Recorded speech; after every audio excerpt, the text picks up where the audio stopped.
మరి ఎక్కడి నుంచి వచ్చి వీళ్ళంతా విమానాలలో అమెరికా నుంచి లడలడ దిగి ఇలా మొత్తం వాళ్ళే అసలు ఏడ చూసినా అసలు నేను లేనిది తెలంగాణ లేదని చెప్పే కాడికి కేటీఆర్ గారు ప్రచారం చేసుకుంటూ ఎట్ట చేసుకుంటాడు ప్రచారము. కాబట్టి నేను ఒకటే చెప్తున్నా జూబ్లీహిల్స్ ప్రజలకు, జూబ్లీహిల్స్ ఓటర్ మహాశైలకు, వీలైనంత వరకు మీరు ఎట్టి పరిస్థితిలో కూడా ఈ మాయ మాటలను వినకండి. కాంగ్రెస్ ప్రభుత్వానికి చిత్తశుద్ధి ఉంది, కాంగ్రెస్ ప్రభుత్వానికి ప్రజాపాలన అందియాలన్న పట్టుదల ఉంది. హైదరాబాద్ నగరంలో ఉన్న సమస్యలు అటు డ్రైనేజ్ కానీ ట్రాఫిక్ కానీ ఇవాళ అక్కడ ఉన్నటువంటి విభిన్నమైన సమస్యలను పరిష్కరించే దిశగా ముందుకు పోతున్నాం.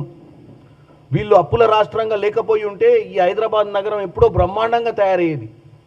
రోడ్లన్నీ ఎడల్పేటి అన్నీ ఏటి. ఎందుకంటే ఏ రోజు కూడా వీళ్ళు రాష్ట్రంలో ఒక నియంత పాలన అనుకురు తప్ప సెంట్రల్ గవర్నమెంట్ దగ్గర పోయి నిధులు తెచ్చుకునేటువంటి బుద్ధి కూడా లేనోళ్ళు వీళ్ళు.